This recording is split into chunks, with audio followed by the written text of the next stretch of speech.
Hello board game brothers and sisters, I'm Adam Singer and welcome to another episode where I'll be letting you know of all the board games launching on Kickstarter and GameFound over the next week. If you're new to the channel, we do this every week going over all the upcoming campaigns, so if you want to stay up to date, this is definitely the place to be. But before I get started, I do like to go over some new announcements and discoveries I just found out about over the past week, but there wasn't really anything really big that I think is worth mentioning at this time, except for I did notice something interesting going on with a post that I made on Reddit over 2 years ago, and I'll just go ahead and share with you what's been going on. Basically, I made this post celebrating the extra effort of content creators that are not funded by publishers.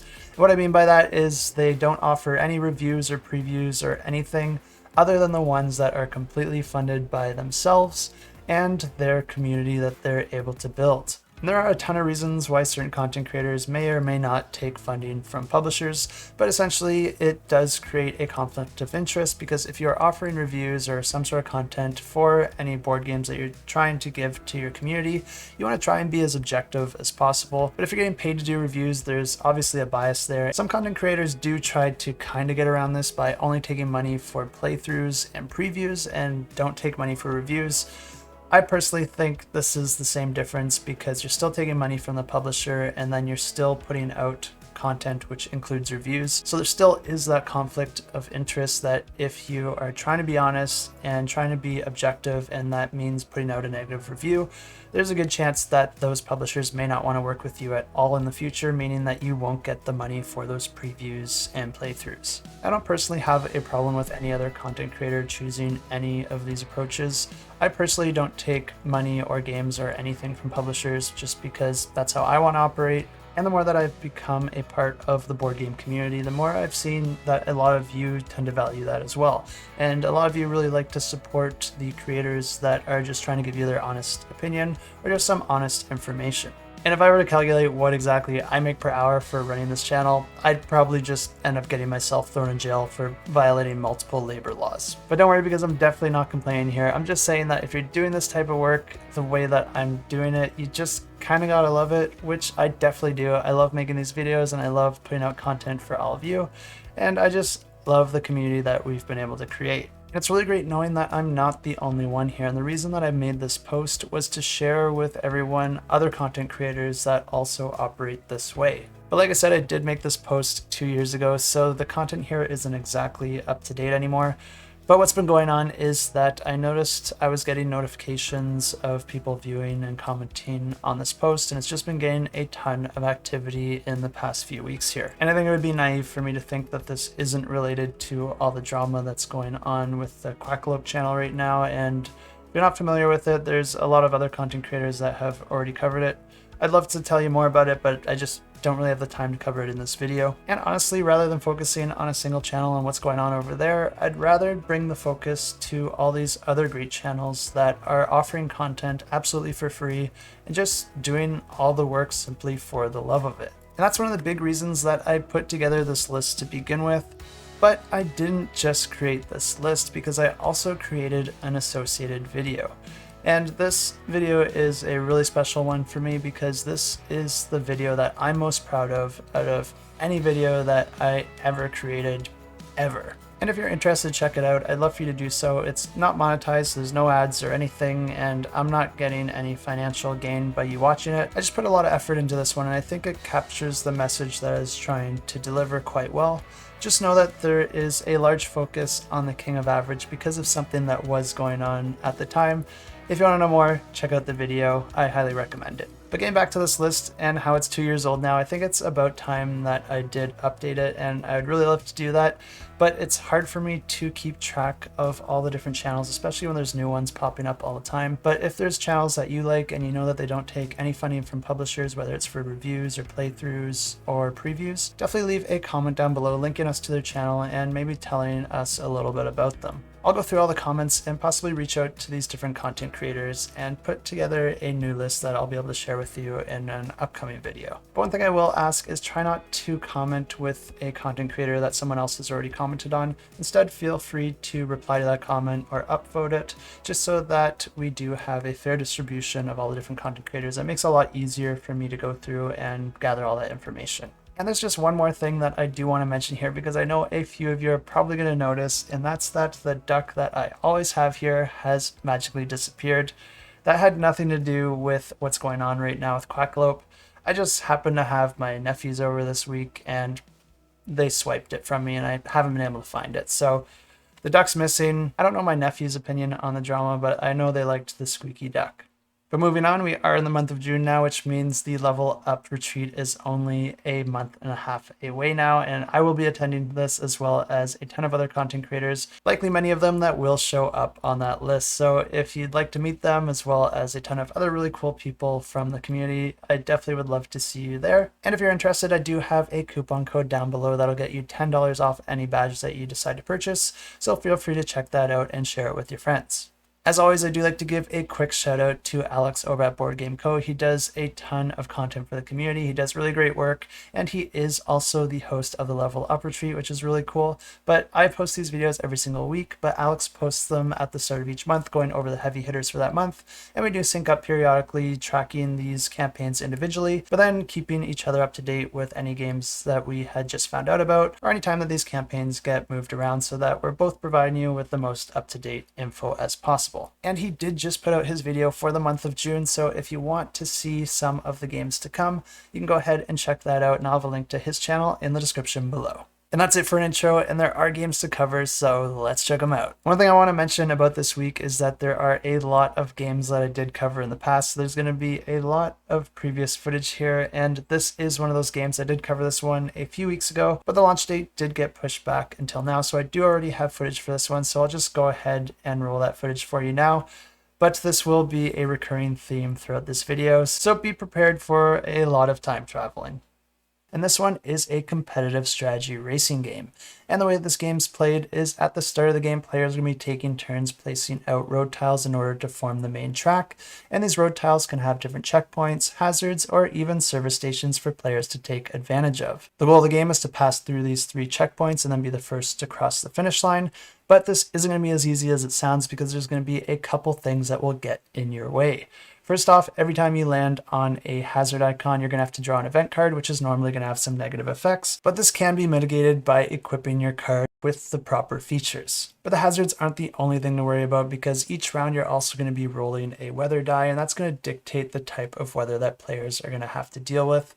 But once again, this can be mitigated against if you have the right features added to your card. But each player is not only going to be managing their competition card, because you also get an assistance card to try and take advantage of. And the way these cards work is that each one's going to have a board associated with them, and players are going to be assigning cards to them at the start of the game. Most of these cards can only be used by your competition card, but you can assign them to your assistance card just to hang on to until you might need them later. These different cards can upgrade different aspects of your car, like its suspension, its tires, or even its fog lights, or they could grant you with things like toolkits in order to fix damage, or even fuel, which you'll be using to move around on the board. But most of these will come into play by granting you extra movement in different situations, or helping you against different weather or hazard issues. Some of these cards are consumable, which means that you will be discarding them when you use them.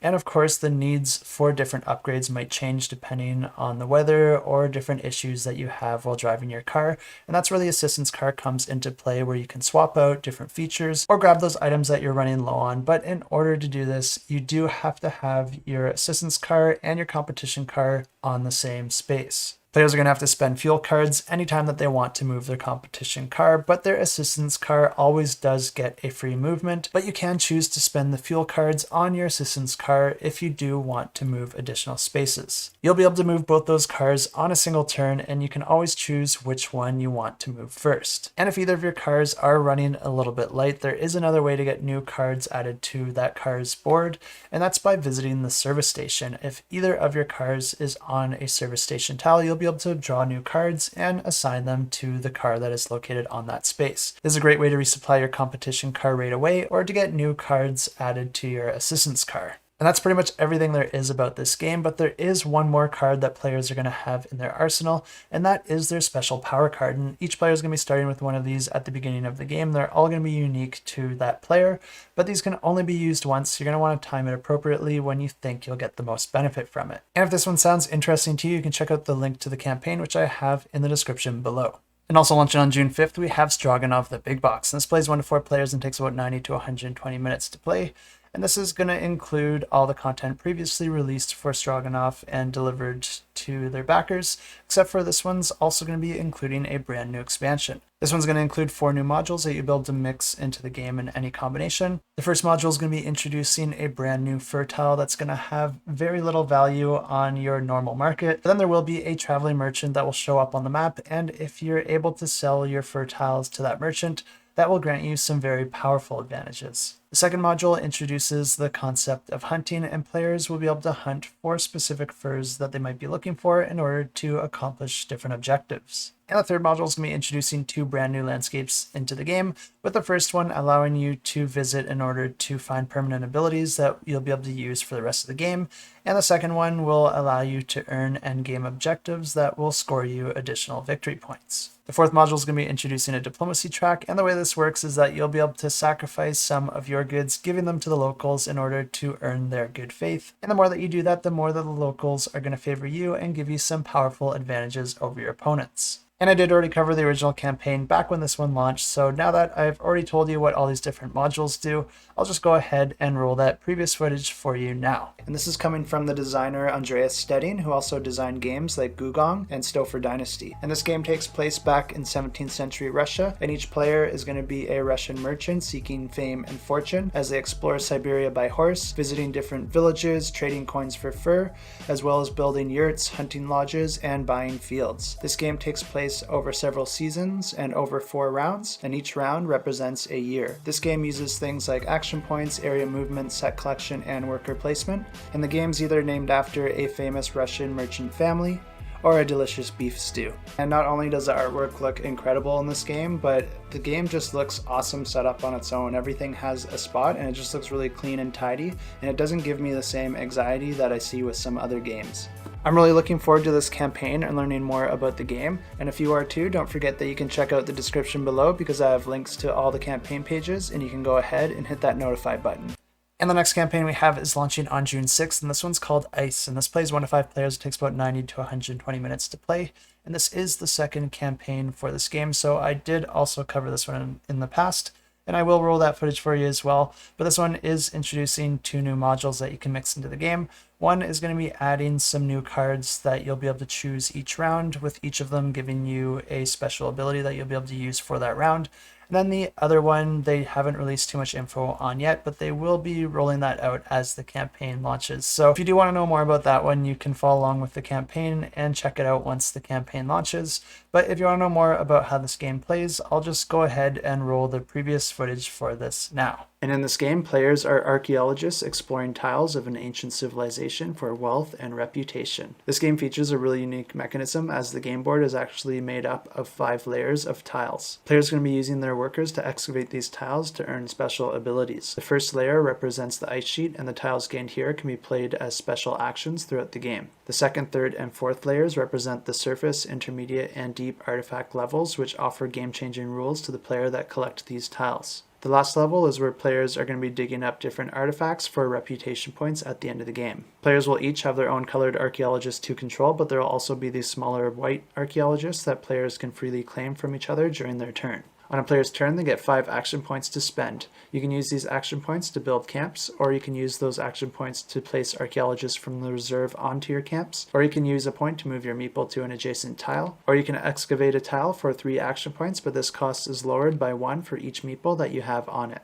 1 action point may also be saved for use on your following turn. As tiles are excavated, other tiles will collapse and be removed from the game if they're ever only adjacent to one other tile. Tiles are all locked within an outer frame, which makes picking up the tiles quite easy without shifting around other tiles on the board. And there is a small gap between the different tiles, so that picking up that first tile on a given layer is not too difficult. I don't really need to say that the artwork on this one looks amazing, and the mechanisms really seem to mesh with the theme very well. This is one I'm really excited about, and it's one that I'm definitely going to be looking into once it launches. If you feel the same way, you can go ahead and click the Notify Me on the campaign pre-launch page. And also launching on June 6th, we have the expansion Extravaganza from AEG, which is a publisher that makes some of my favorite games. And the games included in this one are going to be Space Base, Tiny Towns, Cubitos, and War Chest. Space Base is a really cool dice rolling push your luck type game where each player is going to have a board that looks something like this. And then you're going to be assigning different ships to the different columns in that board, with each column being associated with a different dice roll. You're going to be rolling 2 dice every round, and then the sum of those dice indicate which one of these columns get activated. And you can split the dice as well, so it's up to you how you want to allocate them. You can either take some of the dice, or you could take them individually and then activate those individual columns on your board. Whichever one gets activated, you'll be getting the rewards for the ships that you have there, and each column can be upgraded. And the reason that I do classify this one as more of a push your luck type game is because you get to decide which dice outcomes you want to invest in, and some are more likely than others. For example, betting on the 10, 11, or 12 is a lot less likely than, say, betting on the 5, 6, or 7. This is just because there's a lot more combinations of dice that can grant you those outcomes. A really fun game here that I've always planned to add to my collection, but I just never have, so maybe this is a great opportunity for me to jump in on the campaign, because this one's also going to be adding a brand new expansion. And the way this one works is that it's going to be adding a brand new type of ship that gives you an immediate effect as soon as you recruit that ship onto your board, but then doesn't do anything for you the rest of the game. It's also going to introduce some new colonies cards and some new ways to claim them, and these will give both personal rewards or shared rewards. And the next expansion being offered in this campaign is going to be a new expansion for the game Tiny Towns, which plays 1 to 6 players. It takes about 45 to 60 minutes to play. And this is another game that I really do love as well. I actually bought this one for my brother, so I don't own this one personally, but I do get to play it anytime I get to hang out with him. And I know that this is one of his favorite games in his collection. And for good reason, because in this game, you're basically trying to build up your own town. And the way this game works is that there's a bunch of different building types, and there are a bunch of cards associated with each individual building. You're just going to be choosing one of those cards for each game, and each of them will have a slightly different effect in the way that they score, which means that there is a ton of variability in this game, because you're going to be getting different permutations of these cards each and every time you play the game, creating all sorts of different combo opportunities and different challenges for you to try out with your friends. In order to build these buildings on your board, you're going to be collecting cubes of different colors that each represent a different resource. You're going to be trying to create a certain pattern with those cubes that matches the pattern on that building card. Whenever you do that, you'll be able to discard all those cubes and then choose one of the spots on your board where those cubes reside in order to place that building. Which means that you're going to be occupying a lot of space on your board in order to build a building, but then once you build the building, you're going to be freeing up a bunch of space. So strategically trying to decide which buildings to build in which order is really, really important. And the turns in this game are very straightforward. Players are just going to be alternating as the lead player, and whoever is the lead player gets to choose one of the colored resources, and then all players have to pick up that resource and place it somewhere on their board, even if they don't really want to. This means that a lot of the time you're going to have to roll with the punches and do the best with the resources that are being chosen. But the new Architects expansion is going to be adding a wild resource, which is going to give you a little bit more flexibility out on your board, giving you more options when it comes to how you want to use that resource. There's also a bunch of new building cards that are going to be added into the mix, which is always something that I love to see because it just adds more variability and more options to the game. And it's also going to be adding a sticker pack, so if you're interested in upgrading your building meeples with a little bit more of a facade, this is a great option for that. Cubitos is a game that I haven't played, but I have heard a lot of positive feedback on this game.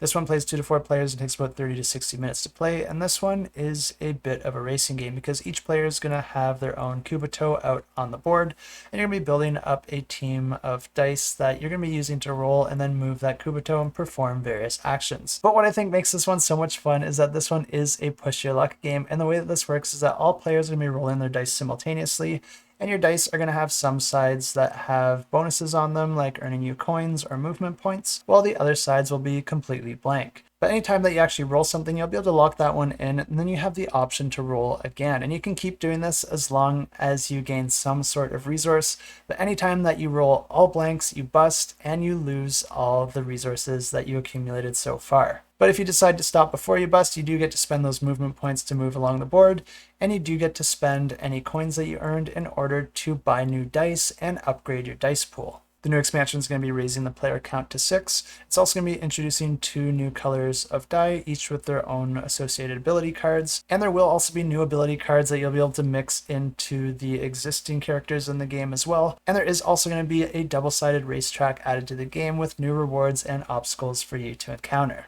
And the final game being offered in this campaign is War Chest and its associated expansion. This one plays 2 to 4 players. It takes about 30 minutes to play. And this one is a abstract strategy game where each player is going to be playing as a different faction, trying to control different regions of the board in order to win the game. The way this game works is that each player is going to have their own bag of tokens that they're going to be drawing from on their turn, and then there's a few different options you can do. You can either deploy that unit out on the board, or you can use it to bolster other units, or you can spend it in order to move existing units into different places on the board. This game does also have bag building, so you will be able to add new tokens to your bag in order to heighten the probability that you'll draw better tokens further in the game. The new expansion is going to be adding some brand new units to the game, with some of them allowing you to hamper or hinder your opponents from being able to mobilize their units onto the board. Like I said, AEG makes some excellent games, and I think you'll be pretty happy with backing any of these, and if you haven't tried them, I do recommend checking them out. And as always, you can find a link to the campaign in the description below where you can click to get notified. Also launching on the 6th, we have Tectonia, and this plays 2 to 5 players and takes about 180 to 240 minutes to play.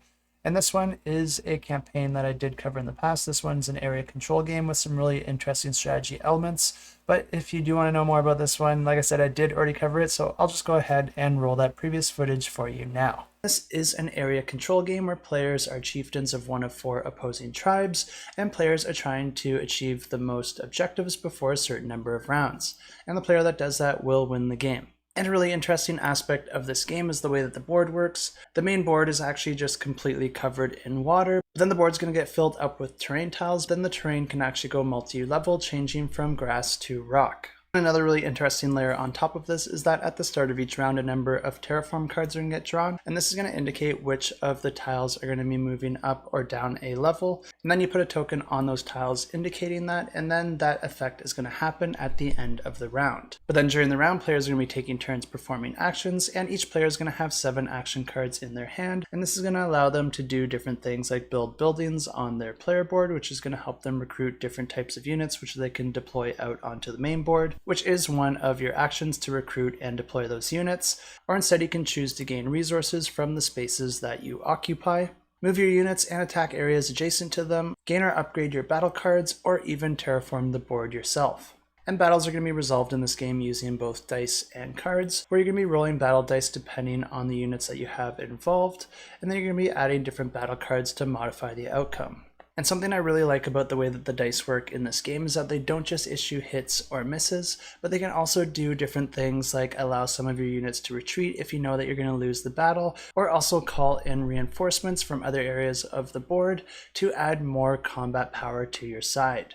And turns will go really quick because each player is just taking 1 action on their turn, but then the round's going to end as soon as each player has performed 4 out of their 7 possible actions. And at that point the round ends, and then the board's going to terraform as dictated by the tokens that were put out at the start of the round, and rounds continue like this until the end of the game, and the player that is able to complete the most objectives before the final round wins the game. And also launching on the 6th, we have MechaTop, the Second Call, and this one is a competitive strategy game for 2 to 10 players. It takes about 30 to 180 minutes to play. And this one is a really interesting game because it is a strategy combat game, but the thing that makes this one interesting is that it allows you to use any mecha miniatures that you already own. The game offers you a complete guide in order to build stat cards for any robot model that you might already have in your possession, but the campaign will also be offering miniatures as well if you don't already own any, or if you want to add more into your supply. The miniatures that they offer will also come with their own pre-made stat cards that are specific for those minis, but the game uses a cockpit control system for using your mechs, allowing you to perform all your different actions,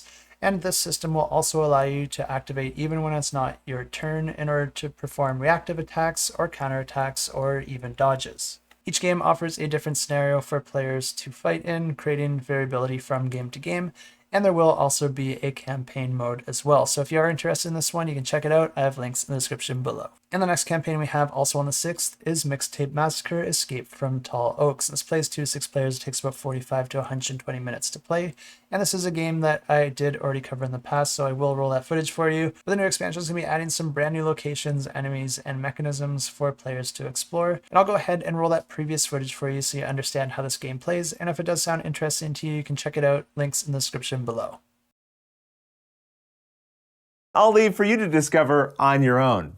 Also launching on the 6th, we have Roll on the Range, and this plays 2 to 4 players and takes about 15 to 25 minutes to play. This one is a competitive roll and write, where each player is going to have their own player sheet that's going to have different tracks for them to track their upgrades and resources throughout the game. Then they'll also have a range where they're going to be building different pens and assigning different animals. And the way this game works is that each round a set of dice are going to be rolled. Then you're going to be grouping those like-valued dice together and assigning them to the cards in order of their value. You then move any unused cards to the left of the river, and then you'll be able to draft dice in order to perform the action, where if you chose an animal, the value is going to indicate the column that the animal is going to go. Then the animal that you get to put there is dictated by the animal on the card. But if instead you draft a die on a card with a fence on it, then the die is going to act like a multiplier, increasing the number of fences that you get to draw on your board.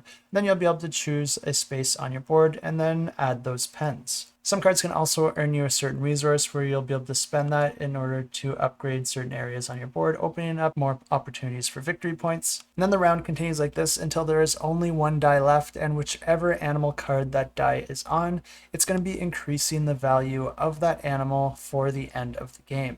The game continues like this until the end of the game, and then you'll be adding up your victory points from your different objectives, animals, pens, and upgrades that you're able to achieve. And of course, if you are interested in this one, you can find links to the campaign in the description below.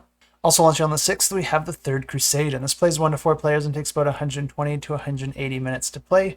And this one is a competitive strategy game where players are going to be battling as historical leaders. When playing with 4 players, you're actually going to be playing as 2v2 alliances, where one of those alliances is going to win, but then the player with the most victory points within that alliance is going to be the winner of the game. And the game plays over 4 rounds, where at the beginning of each round, there's going to be 4 random event cards drawn, and then your opponent's going to be choosing 2 to put into effect. Players will then be taking turns putting their units out on the board, with each unit having its own specific orders that are secret to your opponent, but known by your ally. These orders can have all sorts of different effects, manipulating the units and the board itself. After all the units are placed out on the board, players will then be taking turns activating those units. At the end of the round, each player is also going to be able to move their pawn up the diplomacy board, picking up any token where their pawn lands on, and then you'll be able to choose where you want to put that token out on the main board.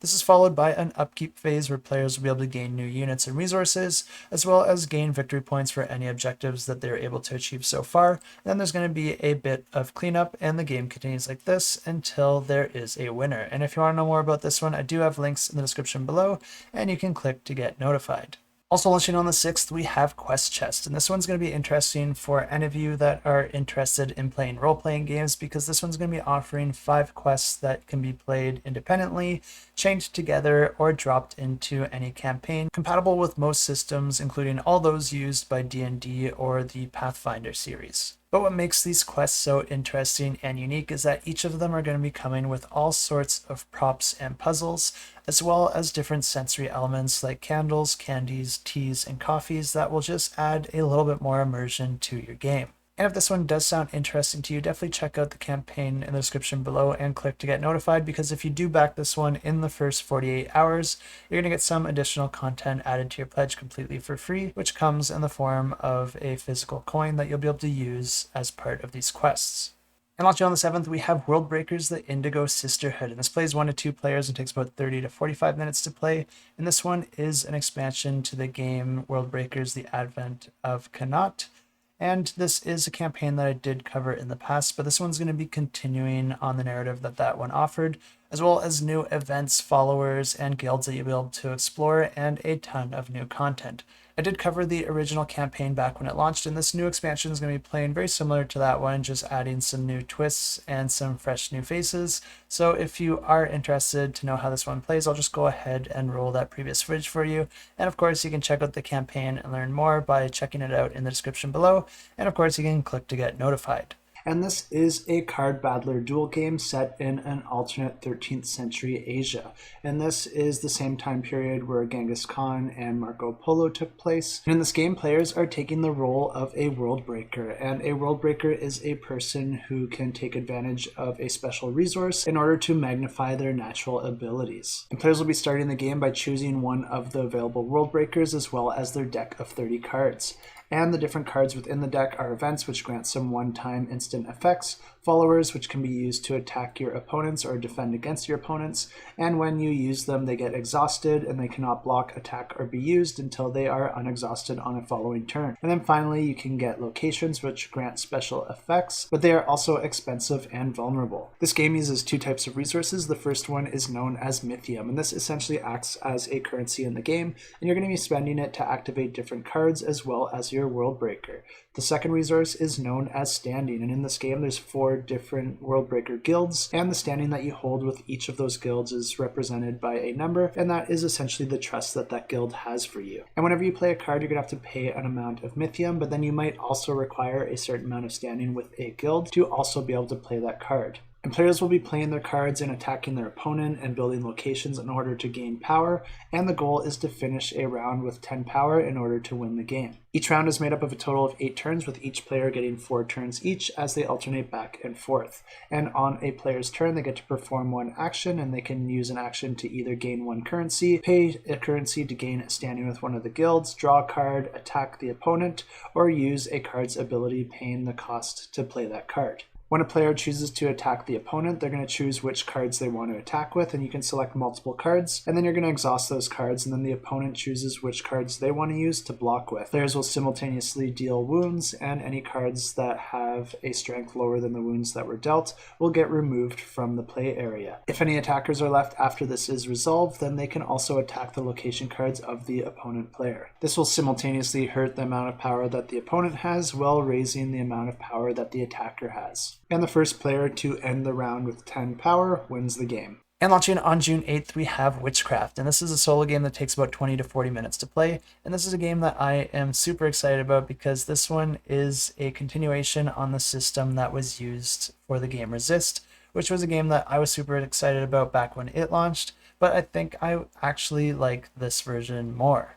But this one does have quite a different theme because in this one you're going to be building up your witch coven and trying to fight against evil within your village, trying to earn yourself favor with the different jurors that are going to be deciding whether you get to stay in that village or if you get kicked out or worse. The game offers a bunch of different juror cards, but each game you're only going to be playing with 3, and then for each of those juror cards you're going to be randomly assigning 2 conviction cards.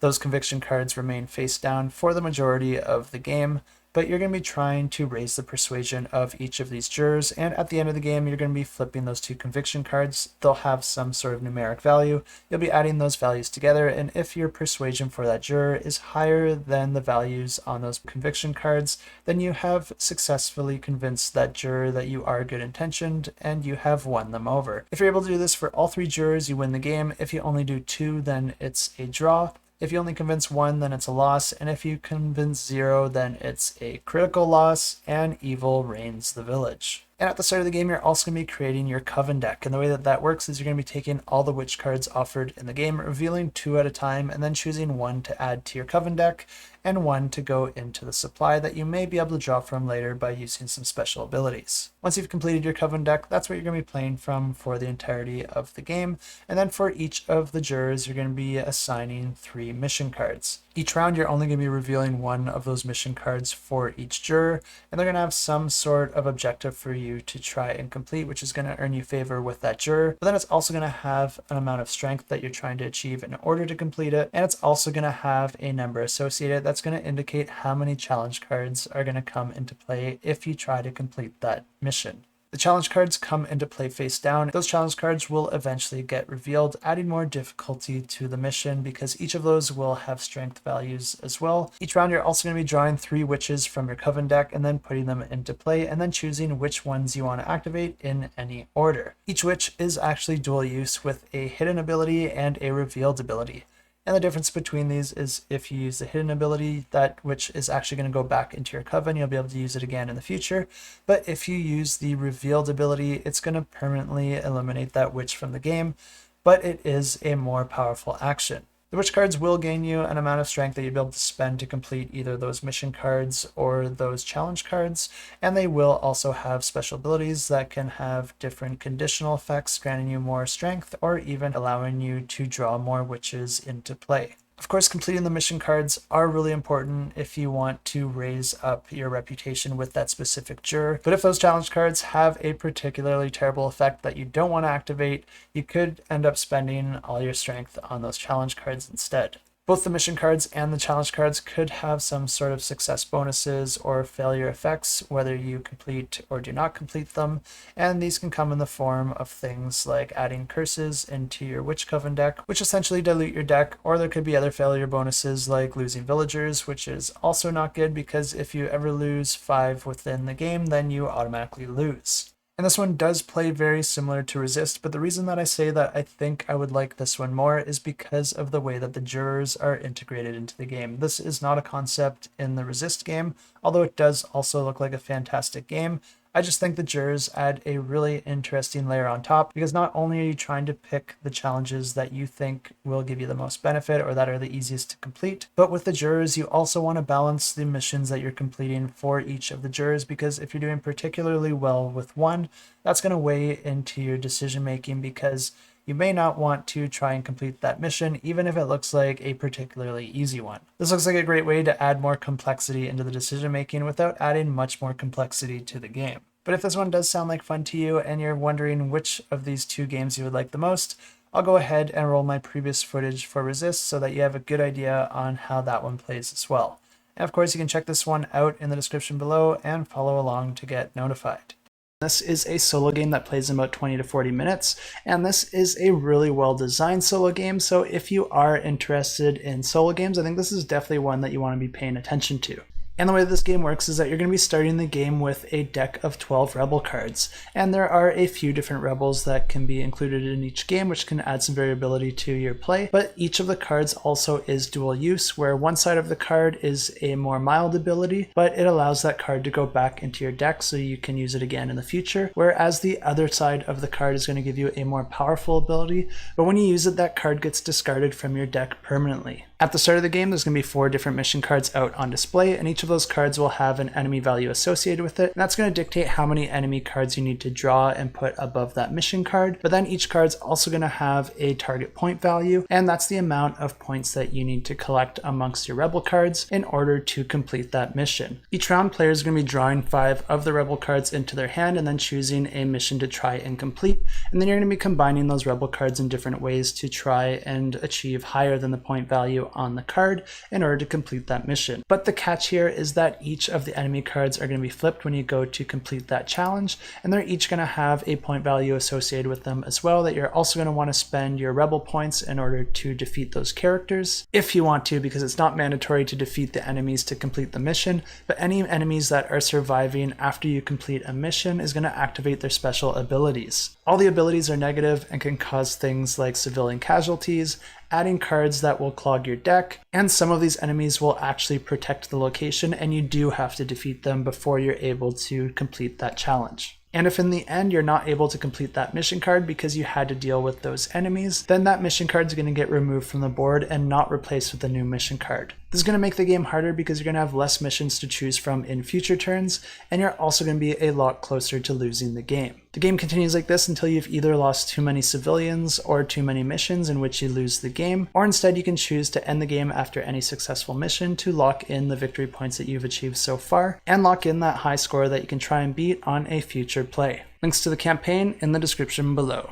And that is everything I have for you this week, but don't leave yet because we do have a giveaway to announce, and these are the easiest giveaways to enter ever. All you have to do is leave a comment down below, and this one's going to be for a pledge for the Monsters of Loch Lomond. And this one's a interesting game that incorporates some memory elements, because at the start of the game, each player is going to be dealt 4 cards, and these are all going to be face down, and you only get to look at 2 of them.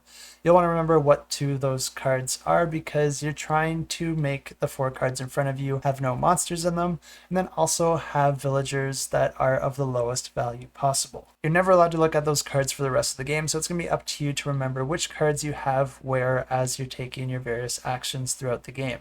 And the way that you do manipulate those cards is that on your turn, you're allowed to draw a card from the main draw deck. Then you can look at the card. It will have a special ability associated with it. You can choose to discard that card in order to activate its special ability, or you can instead choose to swap it with one of the cards in front of you.